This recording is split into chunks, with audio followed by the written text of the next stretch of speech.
அலைக்கும் வரஹ்மத்துல்லாஹி வபரகாத்துஹு.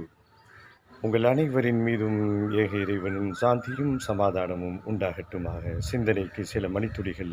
புடம்பும் மனிதனே, உன்னுடைய உள்ளத்திற்கு ஓரளவுக்கு ஒத்தடம் கிடைத்திருக்கும், நிவாரணம் கிடைத்திருக்கும் என்று நான் நினைக்கிறேன். இறைவன் நம் புலம்பல்களுக்கு முற்றுப்புள்ளி வைப்பானாக.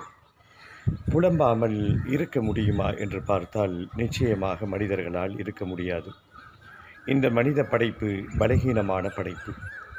புலம்பல் வரத்தான் செய்யும். புலம்பலுக்குரிய சூழல் நம் வாழ்க்கையிலே ஏற்படத்தான் செய்யும்.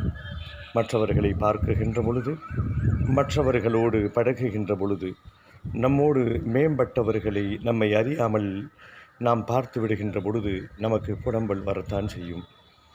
அப்படி புலம்பலுக்கு முற்றுப்புள்ளி எப்படி வைப்பது? நோயே இல்லாமல் வாழ முடியாத சூழலில் நோய் வரும் முன் காப்பது எப்படி?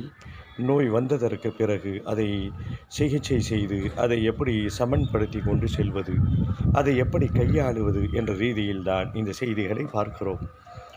நான் ஆரம்பத்திலே இதற்கு முன்பதிவிலே கேட்டதை போல, ரேஷன் அரிசியை கூட சாப்பிட முடியாதவர்கள் இன்றைக்கு நம்மிலே ஒரு கூட்டம் வசித்து கொண்டிருக்கிறார்கள் என்பது உனக்கு தெரியுமா?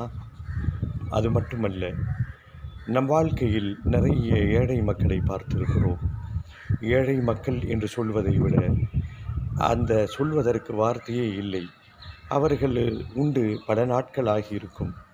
நம் உலகத்திலே இருக்கக்கூடிய ஒரு பகுதி சோமாலியா, பஞ்சத்திற்கு பேர் போன அந்த நாடு என்று சொன்னால் பஞ்சம் என்ற அந்த சிந்தனைதான் வார்த்தைகள் ஓடோடி வந்து நம் நாவை கவ்விக்கொள்ளும்.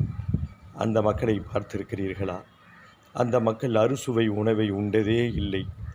தான் பெற்றெடுத்த குழந்தைக்கு கூட அமுதூட்டுவதற்கு அந்த தாயிடத்திலே அந்த மார்பகங்களே பால் சுரக்கவில்லை என்று சொன்னால், அந்த காலத்தில் வாழ்ந்து கொண்டிருக்கக்கூடிய நமக்கு நாம் சுகமாக வாழ்ந்து கொண்டிருக்கிறோம்.